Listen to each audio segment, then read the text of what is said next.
استاد بطوالی یک مرد تاجیکستان گویم خطا نمیکنه. بسیار آدم خاکساز با مهارت ایجادکار. سرافراز سرکدار بمیرد، یک بار تولدش آن بار بمیرد، اون آدم شعور زندگی خود دارد. من همین رو گفتنیم که هم شخصیت می شود که در دل و دیده تماشابین و شنونده جا شود. در شخصیت برخوالی من همین رو میگم که شخصی هنرمند یک هم وقت انسانیت از پستی از خاکساری به بلندی ها میباید. مناسبت دیگر خیلی بود. از آن جمله برخوالی هم یک جوانه که با وظیفه کوهستانی صحنه زیب سر از آن بکشن در خصوصی اتودوی اول کورس یکم دویم من خیلی یادم کردن. بعد این کنجکاو است، این شرم نمیداره، می آمد میپرسید استاد همین چی خیلی کنیم که همین اتود براد از ما دیگر رو شرم داشتن. خیلی بچه که خود ما بیاشه بودیم این شرم نمیکرد، می آمد میپرسید. کیست؟ ولی هنرمندی شایسته جمهوری تاجیکستان هنرمندی بی‌نظیر. سلامت باشین. بابا ها؟ بابا من بابا چی نام داره؟ بابا بیخالیش ولی کیست؟ بیاد بخیر. انسان بسیار شریف است و من با جشن 70 سالگیش او را تبریک میگم. تمام همکاران و خویش و تباری برخوالی را تبریک میگم. خانه‌اش آباد و هنرش بازم بالاتر رود. زنده باشین. ولی هنرمند است، انسان خوب است و فکرم هنرمند انسان خوب بودن این خودش یک افتخار است. سلامت. یک سبسم برخوالی کیست؟ ها؟ برخوالی هنرمند است پیش از همه. بعد گفتنی هستم که نقشه جالب هم نیز دارم. بعد کافی کارگردان ها هنرمند شدگی نیست. سلامت. با فکر شما؟ پیشروی تئاتر است و دیگر اینجا یک هنرمندی که فدایی است گفتن برای حتی روزی استراحت هم میبینی که در تئاتر است بالای یگون چیز کار میکنن. بسیار هنرمندی حرفه‌ای اصیل است. مبارکش باشد. سلامت. ایجادیاتش. السلام علیکم. برخوالی کیست؟ برخوالی انسان خوب است، اکتور خوب است، هنرمند خیلی صادق تئاتر است. و کی است دیگر از این دیگر سلام. برخوالی کیه؟ برخوالی شو؟ بله. اکسیور بهترین جمهوری. زنده باشین. سلامت. برخوالی شو کیست؟ من برخوالی زیاده از 40 سال است که میشناسم. برخوالی برای من یک انسان بسیار عزیز است، چون که من برخوالی که زیاده از 30 سال در همسایگی زندگی میکردیم در خانه ما برای بابا.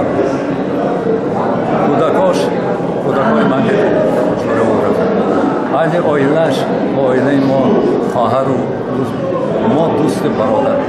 برخوالی‌ها یک هنرمند، یک فرزانه ملت که برای ملت تمام هستش بخشیده است. هنرمندی که سرکوب مردمی ترانه‌هاشون رو دوست می‌داریم، نقشه آفریده‌شون رو دوست می‌داریم و سیمای زیبایشون که تا به امروز یکی دیگر نشدن. یعنی که چقدر مردم که دوست می‌دارن زنده دل هستن. چقدر که ما استاد میشناختیم هم خیلی در 100 سالگیشون رو ببینیم. برخوالی یک انسان خوبی، یک هنرمندی که نسبت خود سرطلب است. برخوالی جان برخوالی است. ما او رو دوست می‌داریم. بیشتر در نقش‌های نمایش‌های بچگانه نقش می‌آفرید و برای چی؟ برای اون که همه وقت یک با قلب پاکی کوهستانی دارد که یگان ذره کینه ندارد و بیشتر دل بچه ها رو یافته میتواند در وقت نمایش و بچه ها با او رو دوست میدارد. فکرم همه گپای گفتن ما با برخوالی هم کورسیم، لیکن پیش از این استود داخل شدن ما در بدخشان در شهر خاروخ و ای طرفی در باز اومدگی بود بسکت بلیس بود، من در صحنه سرود میخوندم، همونجا شناس شدیم. وقتی که اومدیم اینجا خوندنی، بعدی که دیدم و دویده پیش من اومد و گفت در یادت هست؟ من گفتم من در یادم هست. من فکر کردم تو اینجا چکور می؟ منم اومدم گفتم تقدر به فکرم در یک فکولتی ما یک جای تحصیل میکنیم و در یک تئاتر همراه کار میکنیم. نورخوالی؟ نورخوالی یکی از اکتیوران دوست داشته ما میباشد. برخوالی پیش از همه انسان، آدم، اکتیور در یک سیمو چند تا نقش هایی که وی آفرید از چه صحنه، چه تئاتر و چه تلویزیون، لیکن برخوالی یعنی که به تماشابین انمی تئاتر، امروز تئاتر آمده، تئاتر هنرمند به تماشابین شعر عبدالقیس بازی کردگی هر دوشو همین رولا هر دوشو خیلی خسرو بازی کردگی بسیار نطق زیبا دارد، نطق بوبا دارد، آوازی بلندی صحنوی دارد که کردیم به همون بلندگویی که شنونده آوازش این ملال میشنود و زیبا بازی میکند، حرکت های صحنویش خیلی زیبا است. اگر سبسون برقوالی کیست؟ برقوالی کیست؟ برخوالی غلام حیدرزاده. تمام؟ در برش دیگه اگم گفت هنر پیشه شایسته جمهوری تاجیکستان. زنده باشید. رحمت کنید. ما 4 سال تحصیل کردیم. با 2 دقیقه گفتن نمیشود درباره برخوالی شو. ما از پختچینی گپ زنیم، از تمرین ها گپ زنیم، از بعضی بچگی هامون گپ زنیم، از چی گپ زنیم. یعنی برخوالی شو بهترین دوستی بود که در هنوز هنگام تحصیلات و در دانشکده هنرهای زیبا میگویند دانشکده دولتی صنعتی تاجیکستان و باور کنید در خوابگاه نیز 2 سال همجا، یعنی در خوابگاه در یک اتاق در یک حجره میزیستیم. خب خیلی دوستی خوب است. از لحاظ هنرنماییش گویم اگر برخوالیشو از حساب هنرمندانی هنرورانی محسوب می‌یابد که خیلی هم چالاک است، یعنی اموشنال اکتور است از حد زیاد. بسیار نقش‌های رو آفریده است که خیلی هم به زندگی آدم دلگرم میکند، یعنی که بیشتر زندگی رو از بودش بیشتر کار میکند که دوستداری زندگی باشه. برخوالیشو خیلی هنرمندی واقعا هم در سینما هم در صحنه تئاتری باوتی. من نمایش‌هایش رو دیدم که در صحنه تئاتر اون وقت پوشکین میگفتن، صحنه خوجا کمال حتی نقش آفرینش رو در خاطر دارم. بهترین هنرپیشه دوران ماست. سلامتی تنسیتی میخوایم به برخوالی شاه. استاد ما برخوالی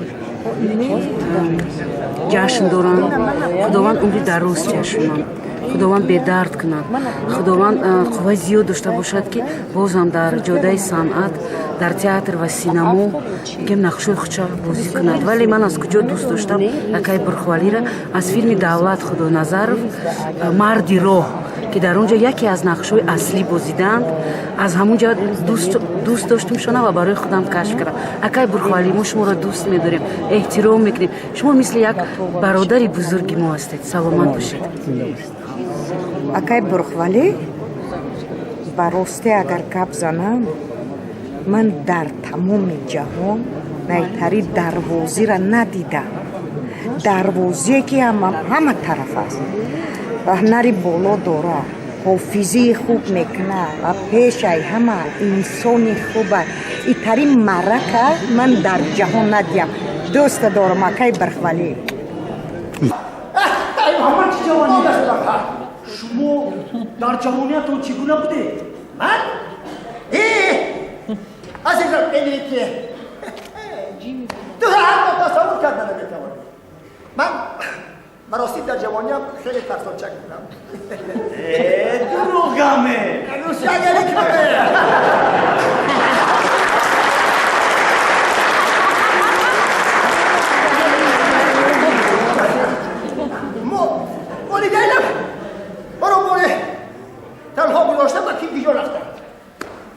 من از ترس یک کنجک خانه را انتخاب کردم.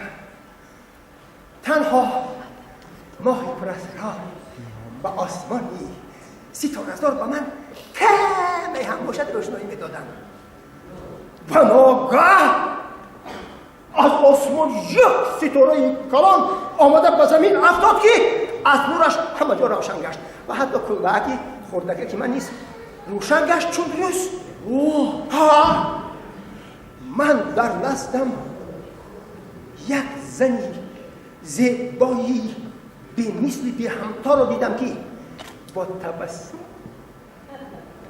و من گفت جوانی من پریم و همیشه درباره تو خواهم بود. من میدونم که تو درباره روشنی آرزو میکنی. تو دیگر از تاریکی نخواهی ترسید. جوانی اینک دور تو رسید. این فانوس و این موزه ها را بگیر. اینها به تو و به مردم کمک خواهند کرد. انا این فانوس و انا این موزه ها را دیدم که تا حال میپوشم. بعد از واکنی با پری من دیگر از هیچ چیز نمیترسیدم. نگاهم به سیر سراحت کوچه های زیبای شهرمان میبرآمدم و انا با این فانوسی که در دست دارم تمام فانوس‌های شهری عزیزمان را فروزان میکنم. ای مردم عزیزان دل، ببینید شهرمان چقدر زیبا و دلربا است. اما که جوانی درست گفته، در حقیقت شهرمون زیبا و روشن است. اما عذر، اما که سلواتوره، من کمی کار دارم. با من اجازه؟ ما هم کار داریم.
شامدین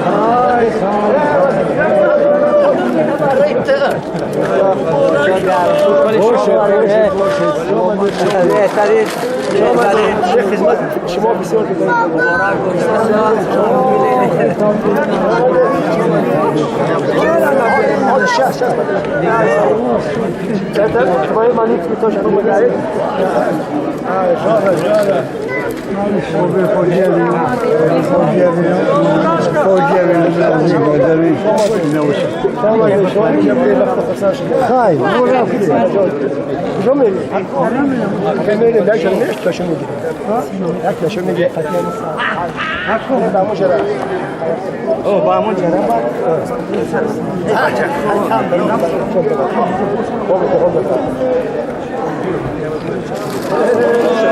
مباشرين سفري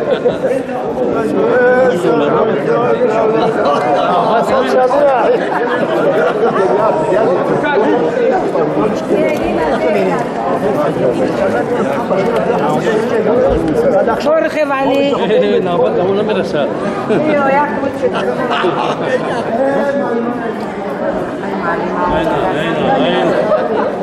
الله